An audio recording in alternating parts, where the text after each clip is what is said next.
Shalom, saudara yang dikasihi Tuhan. Saya berdoa saudara dalam keadaan baik, sehat, bersuka cita, serta melimpah dengan ucapan syukur. Firman Tuhan hari ini, jangan biarkan hatimu kosong. Sebelumnya, mari kita berdoa. Tuhan Yesus, terima kasih buat hari ini, buat kasih setia Tuhan yang selalu menyertai kami. Kami percaya hari ini hari yang luar biasa. Hari ini hari yang penuh dengan anugerah Tuhan. Kami juga percaya rencana Tuhan yang dahsyat, yang besar, pasti tergenapi atas kami. Tuhan Yesus, urapilah kami agar kami mengerti firman-Mu ini, terlebih kami menjadi pelaku firman-Mu. Kami percaya hidup kami pasti diberkati dan menjadi berkat. Di dalam nama Tuhan Yesus, kami dengar firman Tuhan ini. Haleluya, amin. Jangan biarkan hatimu kosong. Saudara, hati yang kosong itu ibarat seperti rumah.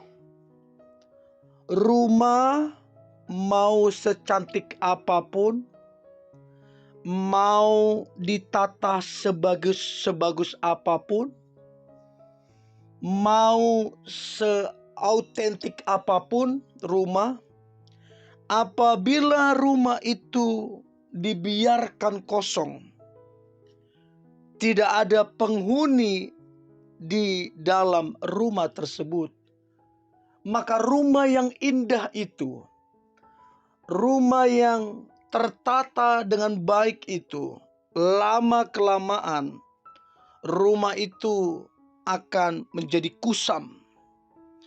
Akan ada banyak hewan di dalamnya, laba-laba, bahkan rumah itu menjadi mudah rusak dan gampang roboh karena tidak ada penghuni di dalamnya. Jadi keadaan rumah tersebut tergantung siapa yang menempatinya. Jadi sebagus apapun rumahnya, kalau tidak ada penghuninya, itu pada akhirnya tidak menjadi indah. Nah, saudara, dalam Matius pasalnya yang ke-12 ayat 43 sampai ayat 45 dikatakan begini, apabila roh jahat keluar dari manusia, ia pun mengembara ke tempat-tempat yang tandus mencari perhentian, tetapi ia tidak mendapatnya. Lalu ia berkata, aku akan kembali ke rumah yang telah kutinggalkan itu. Maka pergilah ia dan mendapati rumah itu kosong, bersih, tersapu, dan rapi teratur. Lalu ia keluar dan mengajak 7 roh lain yang lebih jahat daripadanya, dan mereka masuk dan berdiam di situ. Maka akhirnya keadaan orang itu lebih buruk daripada keadaannya semula. Demikianlah juga akan berlaku atas angkatan yang jahat ini. Saudara, penting sekali kita belajar di sini. Dikatakan di sini, sekalipun rumah itu bersih, tersapu, rapi dan teratur, apabila rumah itu kosong, itu akan menjadi masalah yang serius. Itu akan menjadi masalah yang serius.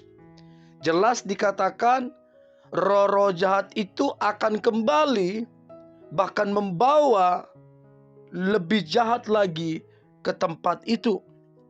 Dia mengajak 7 roh lainnya. Nah, apa yang harus kita lakukan? supaya kita terbebas dari hal-hal demikian. Roh-roh jahat itu tidak bisa kembali, bahkan tidak bisa menyentuh orang-orang yang dipenuhi oleh Roh Kudus. Jadi Roh Kudus harus memenuhi hati kita. Hati kita nggak boleh kosong, harus dipenuhi oleh Roh Kudus. Karena kalau hati itu kosong, itu akan menjadi masalah yang besar, dan itu menjadi masalah yang sangat serius. Saudara yang dikasihi Tuhan, Amsal berkata, jagalah hatimu dari segala kewaspadaan, sebab dari situlah terpancar kehidupan. Kehidupan tidak terpancar dari uang, nama baik, ataupun popularitas. Kehidupan terpancar dari hati yang terjaga.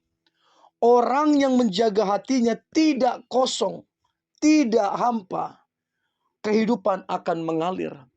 Tetapi orang yang tidak menjaga hatinya, maka kematianlah yang mengalir.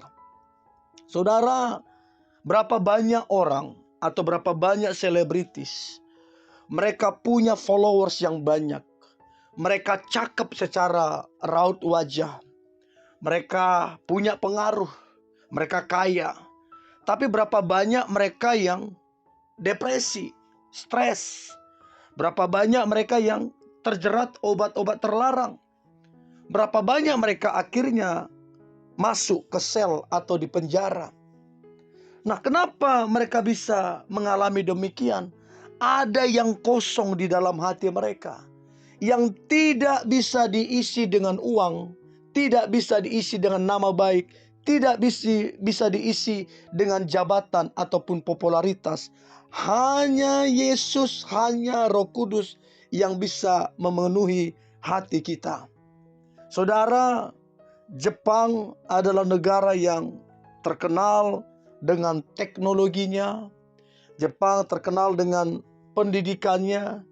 Banyak hal-hal yang luar biasa. Banyak hal-hal yang canggih keluar dari Jepang. Robot diciptakan, mobil segala macam. Pendidikan mereka luar biasa. Jangan diragukan.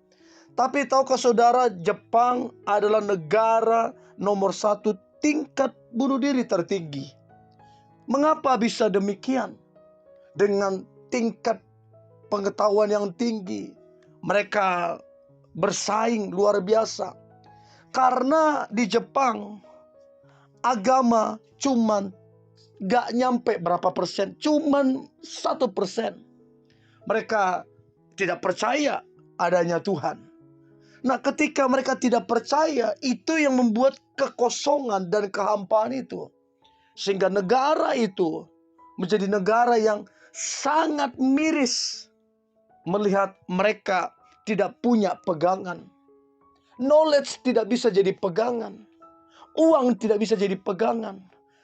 Pengaruh tidak bisa jadi pegangan. Yesuslah, Roh Kuduslah yang bisa jadi pegangan ketika kita menghadapi masalah. Untuk itu saudara, jangan biarkan hati kita kosong hanya karena masalah. Jangan biarkan hati kita kosong hanya karena tekanan yang ada. Tapi biarlah hati kita dipenuhi oleh Roh Kudus, sehingga ada kehidupan yang mengalir, sehingga ada sukacita, ada damai, ada kebahagiaan, dan ada kekuatan serta kemenangan. Dan aku percaya setiap saudara akan mengalami sukacita yang luar biasa karena Roh Kudus memenuhi saudara dan saya. Mari kita berdoa. Tuhan Yesus, terima kasih buat hari ini. Roh Kudus yang manis, Roh Kudus yang lembut, Roh Kudus yang memenuhi kami. Kami percaya Roh-Mu itu menguasai kami. Roh-Mu yang menuntun kami. Sehingga hidup kami penuh dengan sukacita. Hidup kami penuh dengan damai serta kebahagiaan. Dan hidup kami penuh dengan kemenangan. Sebab Engkau menuntun kami dan membawa kami kepada kemenangan. Terima kasih Tuhan Yesus. Dan aku percaya hari ini adalah hari yang luar biasa. Hari yang diberkati Tuhan. Hari yang Tuhan berkenan. Dan kami percaya kami keluar sebagai pemenang. Di dalam nama Tuhan Yesus, Tuhan dan Juru Selamat kami berdoa dan mengucap syukur. Haleluya. Amin.